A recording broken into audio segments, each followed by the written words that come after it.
Doc V, and we are going to continue up Maslow's need hierarchy, or up the black man's mountain.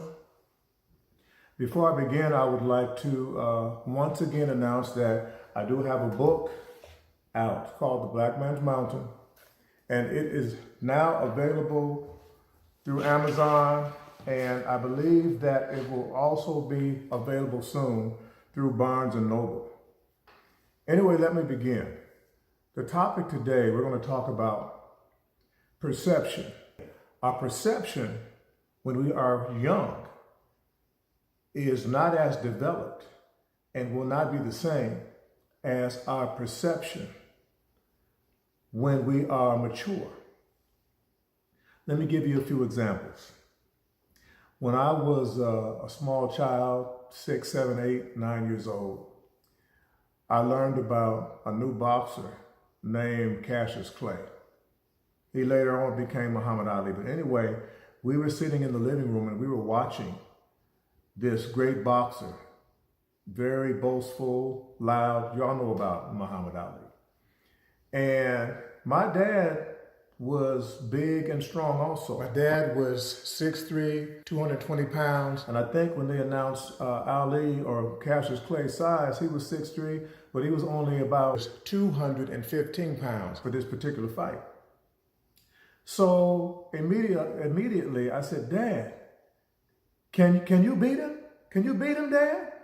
And Dad didn't say anything.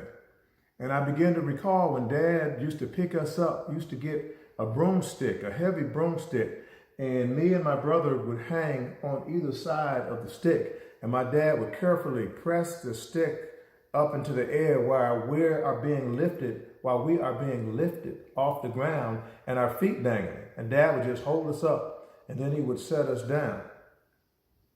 So in our minds, Dad was the strongest man in the world. And the way he gave us those whoopings, nobody could whoop Dad. So getting back, we said, Dad, can you beat him? Can you beat Cassius Clay?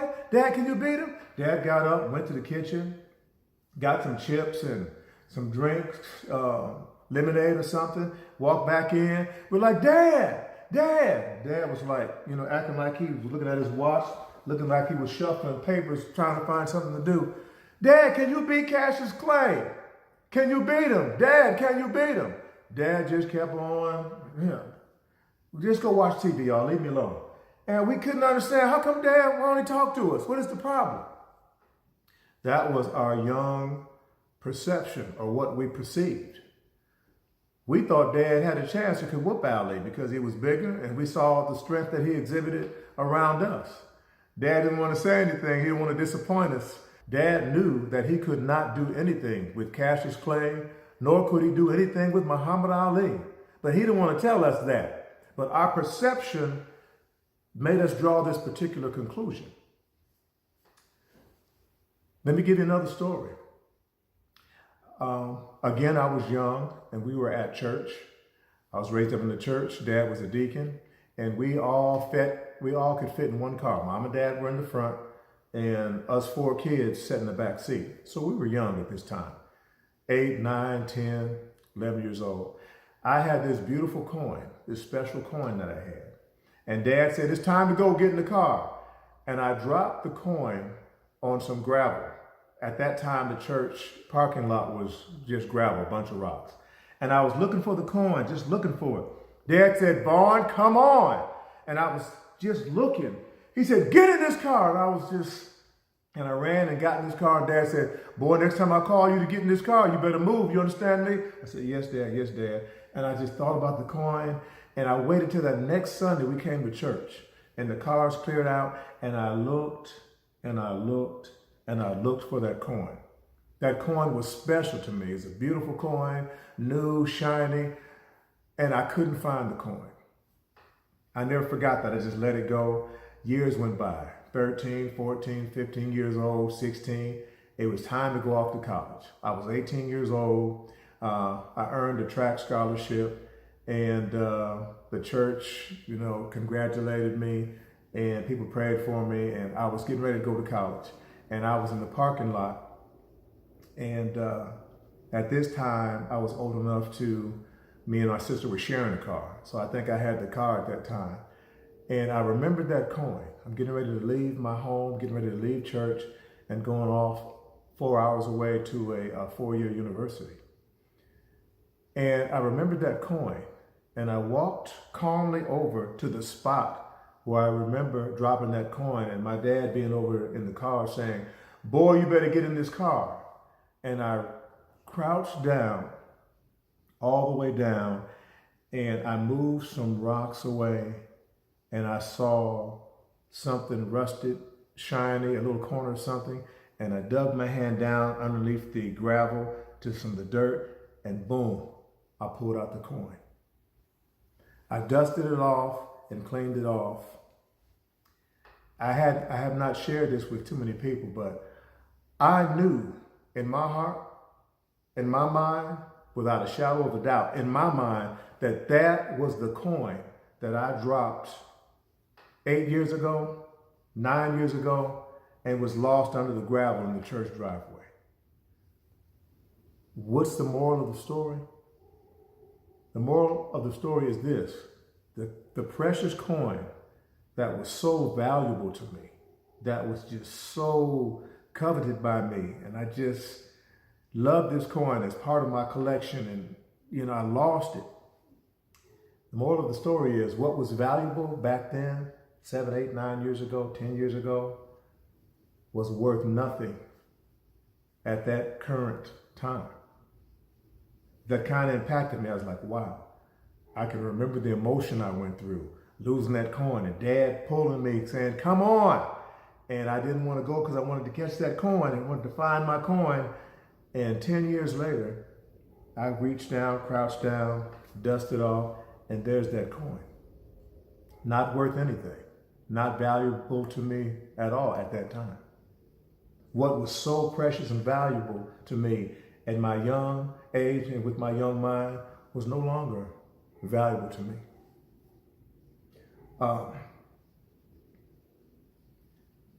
I've got one more little story that I would like to share. There were some people outside of a store trying to sell a DVD. It was brand new in the box. I'm close to the people that this happened to, and they shared it with me, and I want to share this with you. Brand new DVD player, the sales tag was still taped onto the box. The box was closed up. It had a remote to it. The kids were trying to sell it, and they came out and they were talking to this older young man. They said, "Hey, we got this DVD. We're able to get it. They won't let us return it to the store. We're just trying to get some money off of it. Here's the sales tag for it. It costs $249, what have you. Just give us something. Give us $80, something. Just buy it from us." The man said, "No, I don't want to do that." And they said, "Look at the box. Look at it. It's got a DVD changer. It's got a remote. It's beautiful. Just look at the picture in the box." So the man said, "Drop the price down some. I'll say $70, $75, $60. The man said, "I'll give you $40 for it if you move right now." They were like, "Oh." He said, "Okay, give me the money." Man handed them two 20s, $40, and took the DVD. He said, "I made out today." Got home, kicked the shoes off, and began to open the box to hook up his new DVD player. When he cut the box open and cut the tape off and opened it up, what was in the DVD box? How about a rock? A rock, a flat, concrete, funny-shaped rock was in the DVD box. And immediately he caught himself and he said, "Wow, I fell for the okie doke. I fell for that." Young mind saw opportunity that he could get something that evidently might have been stolen, really wasn't stolen. Maybe it was stolen, and then they just went back and wanted to steal some more and put a rock in it to try to get some more money. I don't know. But a mature mind would not be quick to purchase something from the street that looked brand new or that appeared suspect on how the sales personnel got a hold of this item and what they did to obtain this item and then turn around and try to sell it to you. Whether it was a real DVD in the box or not. But a young mind, a mind that's not mature, that's not been tested, might fall for something like this. The word I want to bring out to you now is discernment. Discernment is a powerful thing. Discernment goes beyond rational cognitive thinking. As you're traveling up Maslow's hierarchy and trying to fulfill physiological needs, safety needs, love and belonging, relationships, the people that you meet, the people that you join your mind and you join your spirits with, you must use discernment. Just because the business plan looks good, just because the lady looks good or the man has a lot of money, does not mean you need to jump in partnership with him or her. Your discernment should kick in and let you know, wait a minute, what's going on here? Another time I would like to recall. Every Friday, me and a friend would go to Subway and we would get the BMT and we would split it in half and we would have it every Friday after work. It was delicious, the best Subway sandwich I can remember having that wasn't heated up like a Philly steak and cheese. So every Friday we would do that. And after one Friday, we went and got a Subway and we split it. And she said to me, she said, if you ever go in here to get a Subway and I'm not with you, watch out for that person right there. She's gonna try to mess with you. I was like, what are you talking about? I'm telling you, if I'm not with you when we get to Subway, if you ever come by here, you watch out for her. I'm like, eh. So lo and behold, 2 weeks went by and my friend wasn't with me. And I said, oh, it's Subway time. So I ran in there to order the Subway and there was the lady she was telling me about.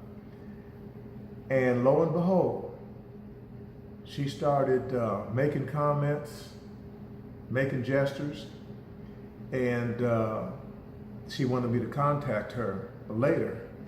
And I'm like, whoa. And she made it very clear that, you know, when Subway time is over and you want to, you know, spend some time, you know, you let me know. And I'm like, well, thank you, ma'am, but no thank you. No, thank you. And I went on. But my point is, why did I not see that? And the person that I was with could see it. Was it because she was a woman?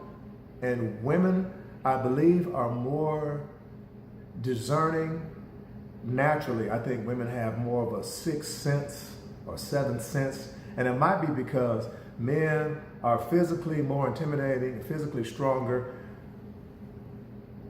as far as the average man and the average woman. Men tend to be stronger. You're gonna hear that argument, oh, there's some women that are as strong as men. Yeah, there's an Olympic woman who's an Olympic champion that can whoop an old man that's just barely getting up the street. Yes, there are exceptions to every rule, but I'm talking about apples for apples, oranges for oranges. And I get into it so many times with the young students that I teach. When I start comparing the males and females, they don't want to hear that. We can do anything y'all can do. Y'all can do anything y'all can. We can do it. I don't want to get into that. That is another topic. But anyway, was she more discerning because she was a woman, or is it that spiritual discernment? Did she have the spiritual discernment that could just show her, we don't need to go across the street to that store because things are looking funny over there. I don't really trust it over there. Or I don't know if I want to catch this Uber ride right here because something looks a little suspect. I hear them arguing at the front of the store. Let's go out the back and we'll shop somewhere else. Wisdom and discernment will kick in if you listen to it. I'm not going to get into details right now, but there have been times in my life when I got into a business decision, a business deal with someone, or I decided to get into a relationship with someone. And my discernment kicked in strong. It said something's wrong. I was feeling uncomfortable, I was feeling uneasy, but the person kept showing me these dollar signs. This is how much money you can make. This is how much I've made. I put money in here and flipped a real estate property, and boom, this is what I ended up with. I got this car, bought it, and then sold it and made $3,000 in 2 weeks. And I just wasn't feeling right, but I was looking at the numbers. I jumped on in there and got toasted. Took months and months to recover from that.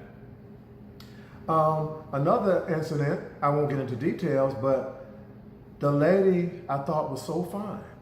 I thought she's beautiful. She's not dating anybody. She wants to go out with me.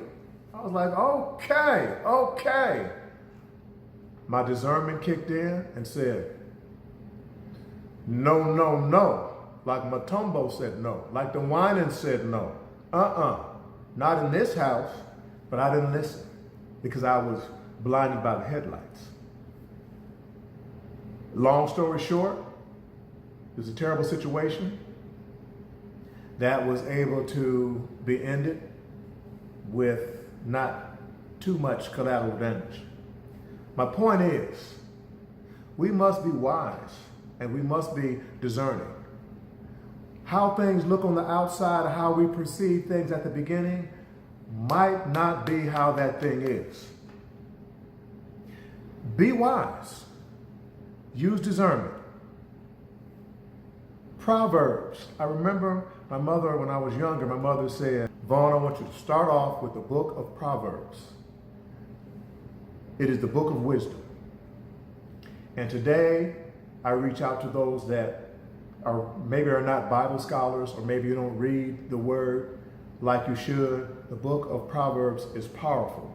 Something that was written 3,000 years ago, 4,000 years ago, still pertains to interactions and mindsets and dynamics that occur at modern day times, or on modern day times.